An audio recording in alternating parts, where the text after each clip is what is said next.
transforme ta vie en 3 mois et deviens une nouvelle version de toi-même. Te demandes-tu parfois ce qui se passerait si, pendant 3 mois, tu décidais de ne plus te fuir?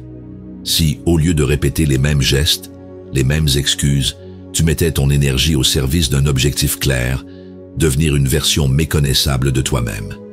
Pas pour plaire aux autres, ni pour collectionner des victoires superficielles, mais pour retrouver cette force intérieure que tu as trop longtemps négligée.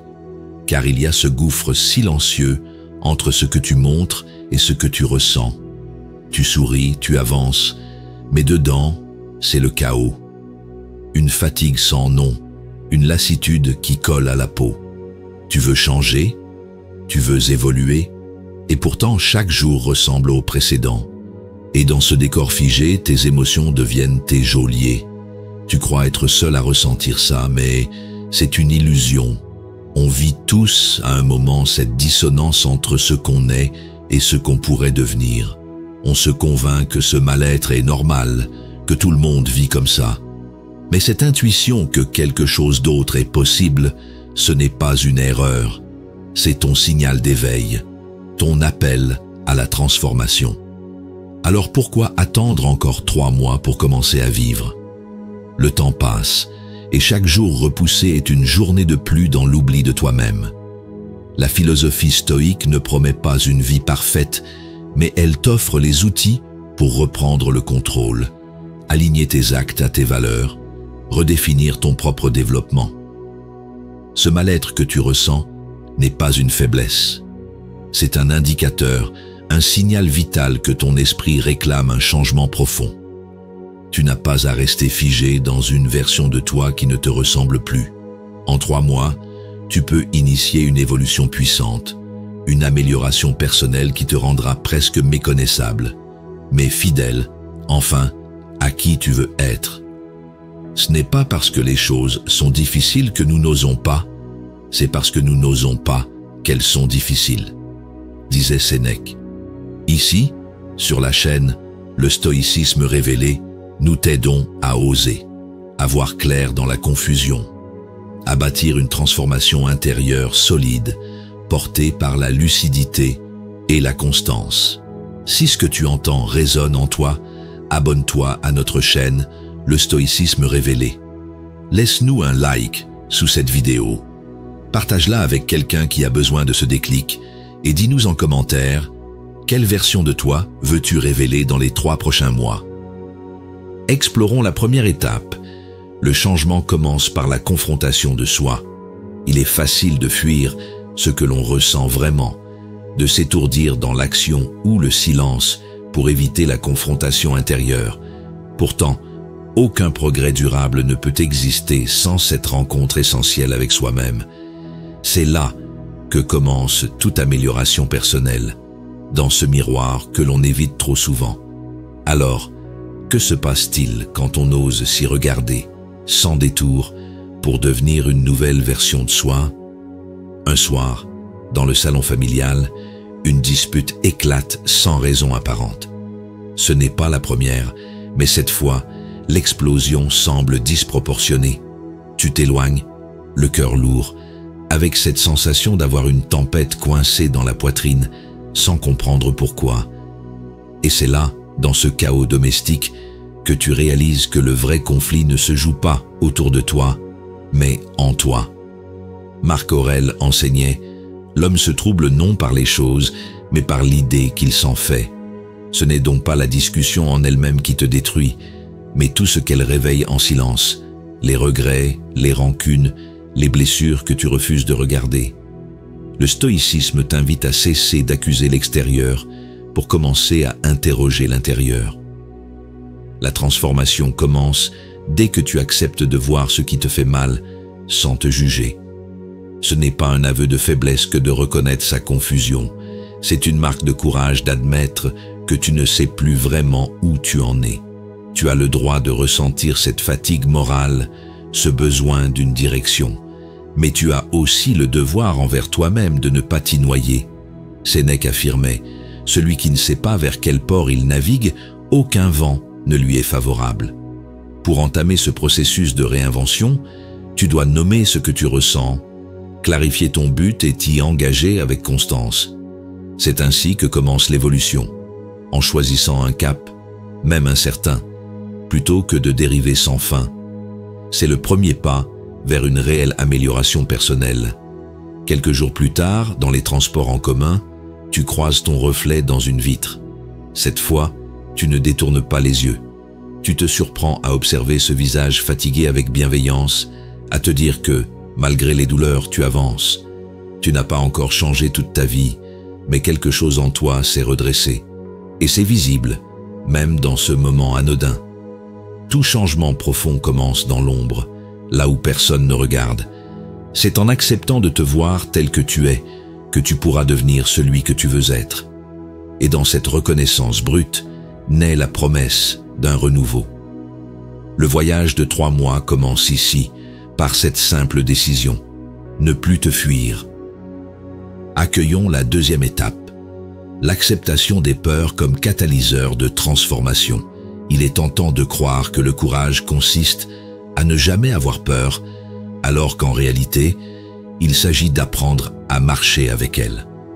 Pour amorcer une véritable amélioration personnelle, il faut parfois cesser de fuir ce qui nous effraie et commencer à l'écouter. Et si, au lieu d'ignorer nos peurs, on les reconnaissait comme des portes vers une forme de croissance enfouie? Car peut-être que pour devenir une nouvelle version de soi, il faut d'abord affronter ce que l'on redoute le plus. Tu es avec des amis, dans une discussion anodine qui glisse subitement vers un sujet personnel. Quelqu'un te pose une question sincère sur tes envies, tes projets, et tu sens ton cœur s'emballer. Un rire nerveux, une réponse évasive, et tu changes de sujet. Derrière ce réflexe, il y a une peur bien réelle, celle d'échouer, d'être jugé, ou de devoir admettre que tu ne sais pas par où commencer. Épictète disait « Ce qui trouble les hommes, ce ne sont pas les choses, mais les jugements qu'ils portent sur ces choses. » Cette peur que tu ressens n'est pas liée à l'objectif lui-même, mais à l'interprétation que tu en fais. Tu ne redoutes pas tant l'échec que l'impression de ne pas être à la hauteur. Mais le stoïcisme t'apprend à regarder au-delà des émotions de surface, à distinguer le fait de l'opinion et à retrouver une forme de liberté intérieure. Il est normal de ressentir ce mélange d'impuissance et de confusion quand on envisage un tournant profond. Mais cette crainte n'est pas un ennemi.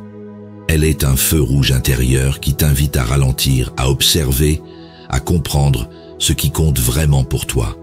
Si tu l'acceptes, elle cesse d'être un obstacle et devient un repère.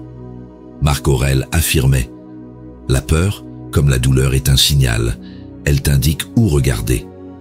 Alors regarde, prends un carnet, note ce qui te fait trembler. En face de chaque peur, écris ce qu'elle révèle sur ton besoin de progression. C'est ainsi que tu entres dans une phase d'évolution, en transformant ta vulnérabilité en direction claire, en utilisant l'inconfort comme levier d'une réelle transformation. Quelques jours plus tard, chez toi en fin de soirée, tu repenses à cette discussion entre amis. Tu ouvres ton carnet, tu relis tes notes et tu sens que quelque chose a changé. Tu ne sais pas encore comment, mais tu sais pourquoi. Et ce pourquoi te redresse intérieurement. Tu ne veux plus fuir, tu veux avancer, avec cette peur apprivoisée en guide discret. Accepter ses peurs, ce n'est pas se résigner.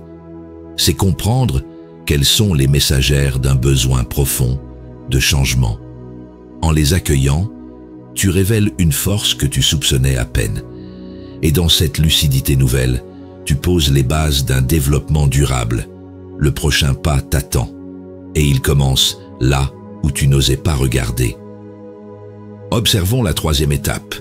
Quand les doutes se transforment en levier de développement, il est facile de croire que le doute est un frein, un poison qui ronge l'élan. Pourtant, il peut aussi être une lumière crue qui révèle les contours imprécis de nos certitudes.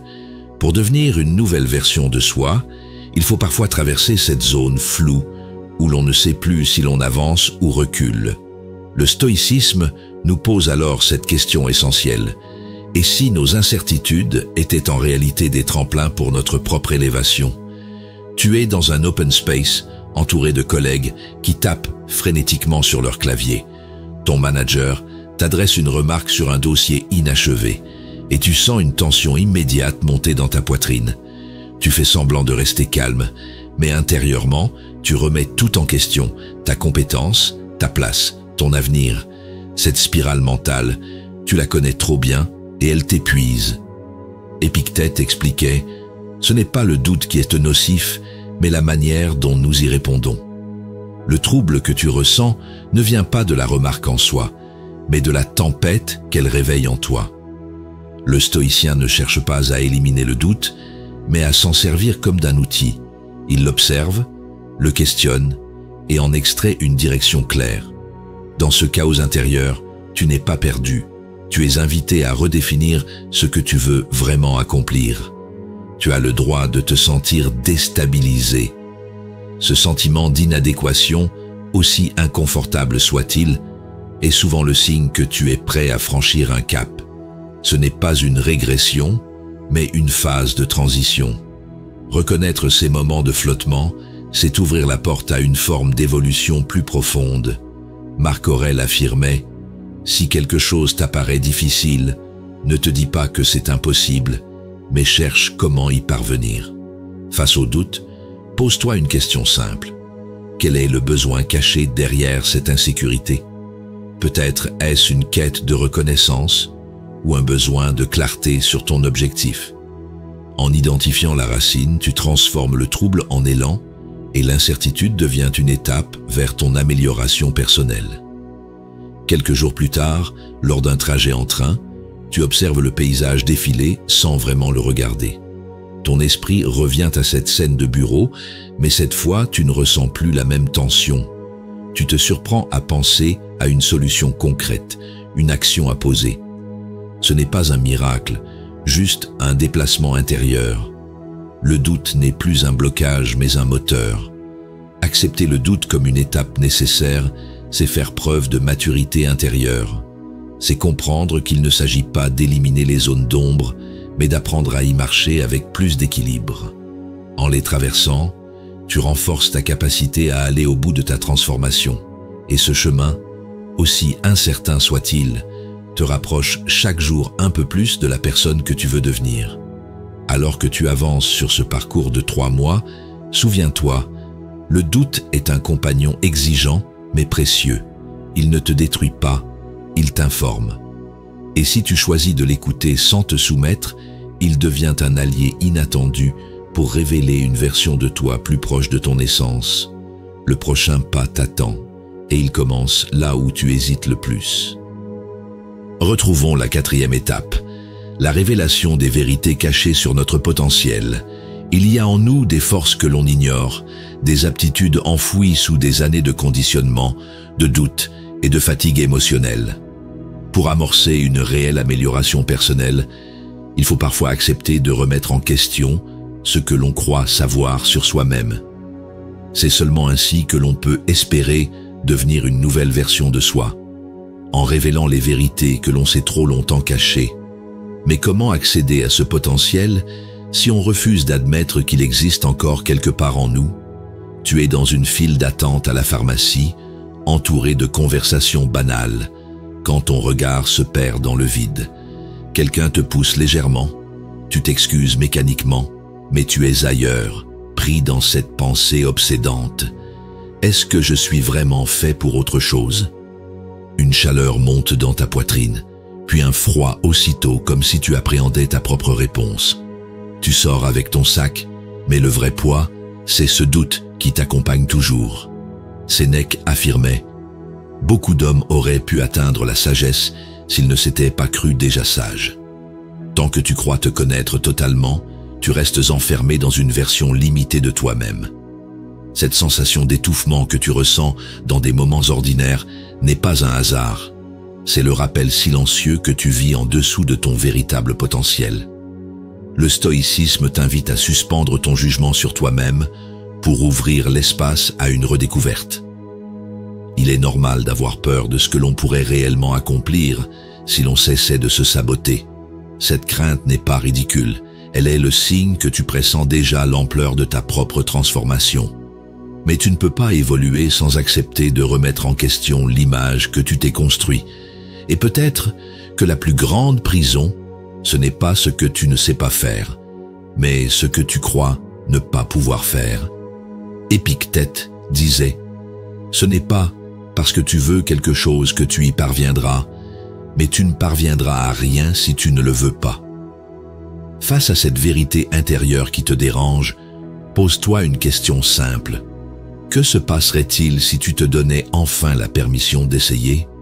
Tu veux devenir une nouvelle version de toi, mais cela demande une décision concrète, celle d'arrêter de douter de tes capacités avant même de les avoir testées. C'est ainsi que débute toute métamorphose intérieure, par un choix assumé. Plus tard, chez toi, dans un moment de calme, tu tombes sur un vieux carnet oublié dans un tiroir. Tu l'ouvres, curieux, et tu redécouvres des idées, des projets que tu avais notés puis abandonnés. Tu souris, d'abord avec tendresse, puis avec une lucidité nouvelle. Ce que tu as rêvé un jour, tu peux le bâtir maintenant. Ce n'est pas un souvenir nostalgique, c'est une graine encore vivante. Ce que tu viens de toucher, c'est l'éveil intime de ta propre évolution. En réouvrant une porte oubliée, tu changes ton regard sur ce que tu es capable d'accomplir. Ce n'est pas encore une révolution extérieure, mais c'est une bascule intérieure. Tu ne regardes plus ton passé avec regret, mais comme un socle pour ton développement.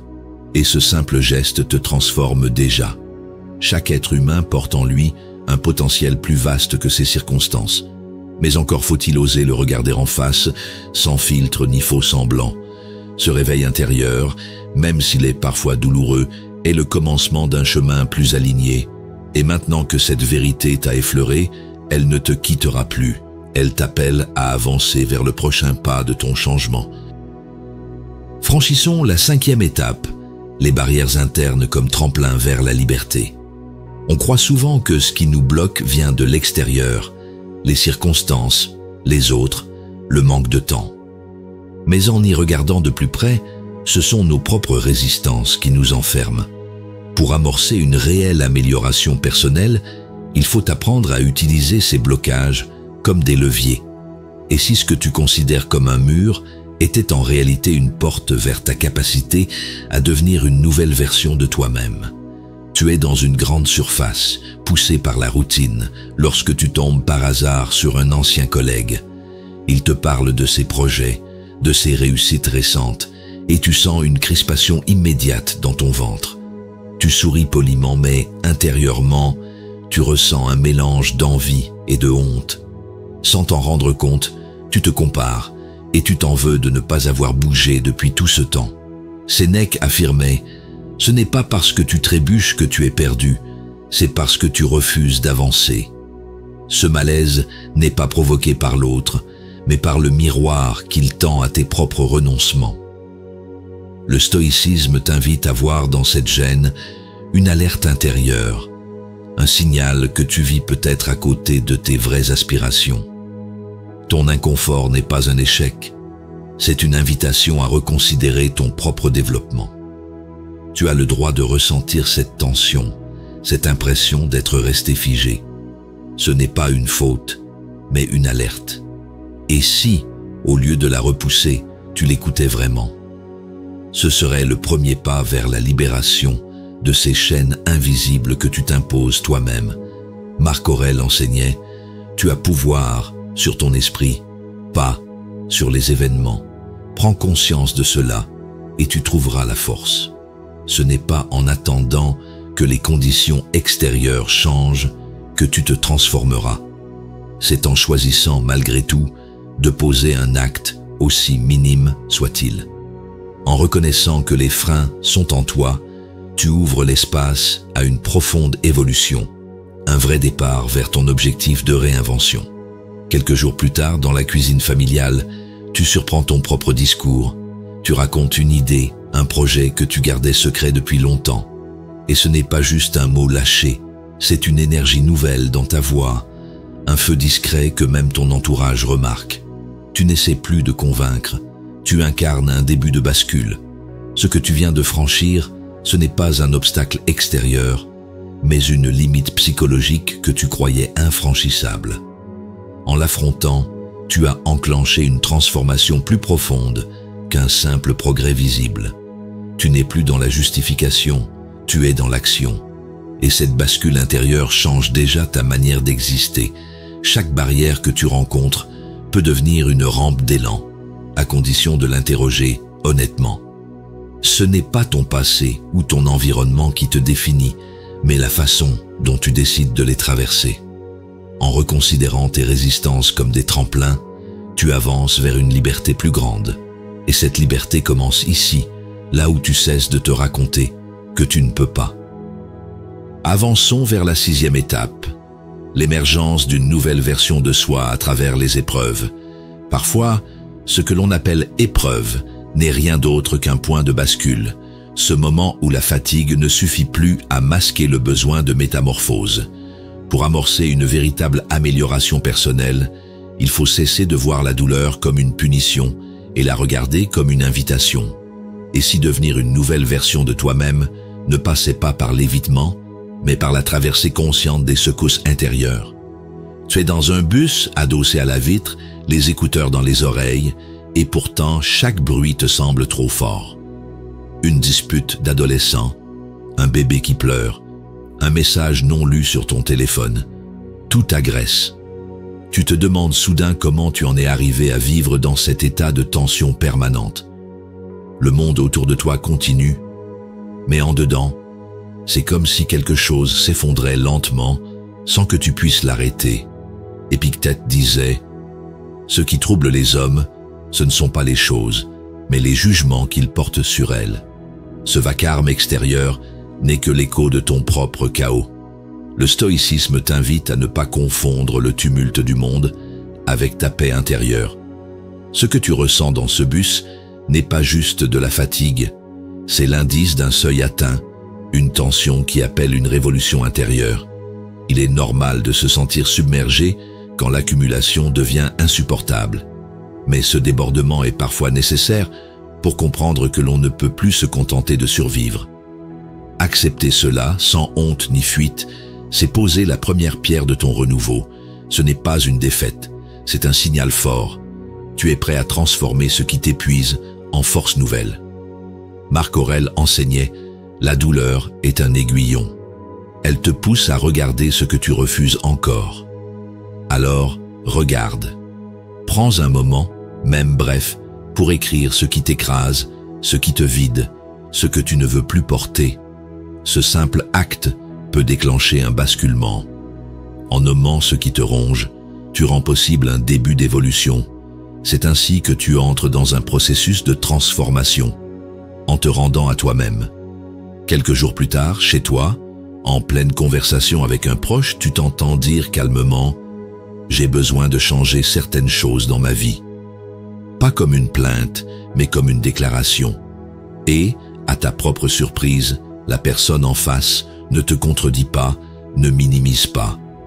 Au contraire, elle t'écoute vraiment.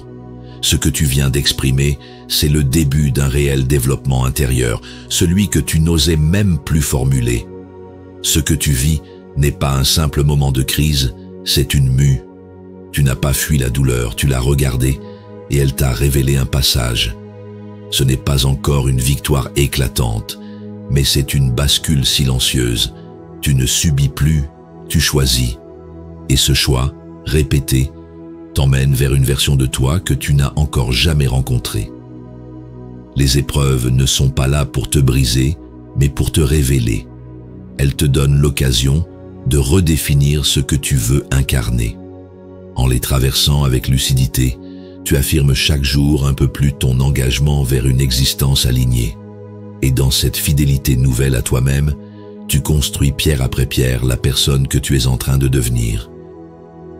Clôturons avec la dernière étape, la paix intérieure comme récompense ultime du cheminement. On court souvent après des objectifs extérieurs en croyant qu'ils calmeront l'agitation intérieure. Pourtant, ce que l'on cherche vraiment, c'est cette stabilité profonde, ce calme qui ne dépend pas des circonstances. Pour devenir une nouvelle version de soi, il faut comprendre que la vraie victoire ne se voit pas toujours, mais se ressent dans la sérénité retrouvée. Alors, comment accéder à cette paix quand le monde autour de nous continue à hurler? Tu es dans une rame de métro bondée. Debout, entouré d'inconnus, tu sens les secousses à chaque virage, les regards fuyants, les bruits mécaniques incessants. D'habitude, cette ambiance t'irrite, te pousse à t'isoler mentalement.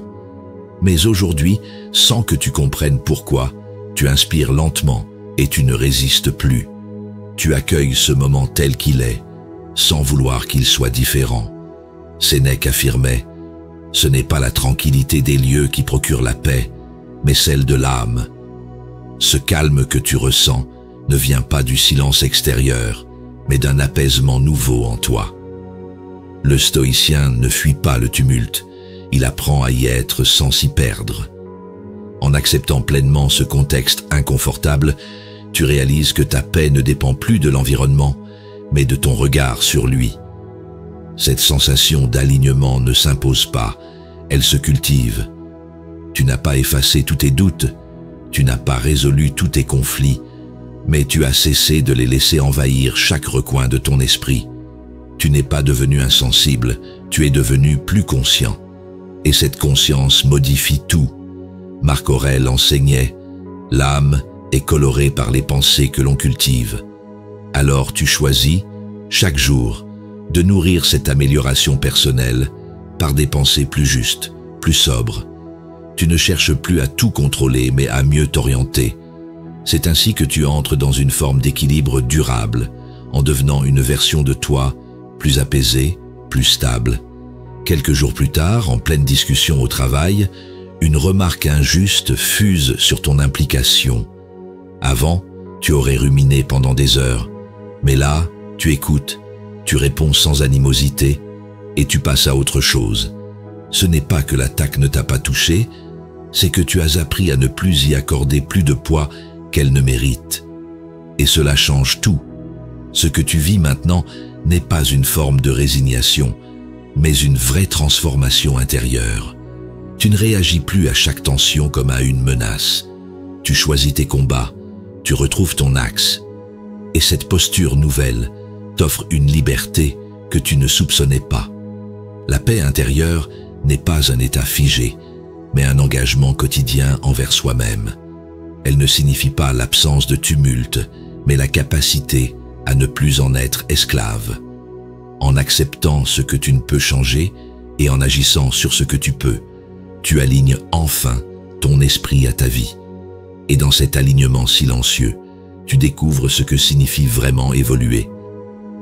Tu as avancé avec courage sur cette voie exigeante, où chaque étape t'a confronté à toi-même, à tes peurs, à ton besoin de vérité. Ce chemin de développement n'a pas été linéaire, mais il t'a permis, par la lucidité et le discernement, de comprendre que la clé du changement ne réside pas dans la fuite ou la lutte, mais dans l'acceptation de ce qui est. Grâce à la maîtrise de soi et à l'observation constante de ton propre esprit, tu as posé les fondations solides d'une transformation intérieure. Ce parcours n'était pas un défi vers une perfection illusoire, mais un mouvement vers une évolution authentique, alignée avec un objectif profond, devenir une nouvelle version de toi-même, en paix avec l'essentiel. Aujourd'hui, tu goûtes les premiers fruits de cette constance sereine. Tu ne réagis plus mécaniquement aux événements. Tu choisis avec présence et souveraineté. Comme le dit Épictète, tu es acteur d'un drame que l'auteur veut tel. Court, s'il le veut court. Long, s'il le veut long. Tu as compris que ce qui dépend de toi, c'est ton regard, ton engagement, ta vertu. Et dans cette compréhension, tu trouves la paix intérieure que tant cherchent à l'extérieur. Grâce à une pratique quotidienne du stoïcisme, tu ne poursuis plus frénétiquement la transformation. Tu l'incarnes en silence à travers chaque pensée plus juste, chaque décision plus alignée. Si cette voix t'a parlé, sache que tu n'es pas seul. Ici, sur la chaîne Le Stoïcisme Révélé, nous formons une communauté de ceux qui ont choisi l'amélioration personnelle comme engagement, non comme injonction. En t'abonnant, En laissant un like ou un commentaire, tu ne nourris pas simplement un algorithme, tu affirmes ton appartenance à un cercle de transformation consciente. Chaque partage est un acte de bienveillance, chaque mot, un jalon posé sur ce chemin collectif vers l'évolution. Ensemble, nous apprenons à devenir une nouvelle version de nous-mêmes, une version plus ancrée, plus lucide, plus libre. Souviens-toi, ce que tu répètes chaque jour, tu le deviens. La sagesse n'est pas une destination, mais une orientation, une pratique patiente du présent. Lorsque tu choisis d'agir sur ce qui dépend de toi, tu fais déjà un pas vers ce changement profond qui révèle, en 3 mois ou une vie, qui tu es vraiment.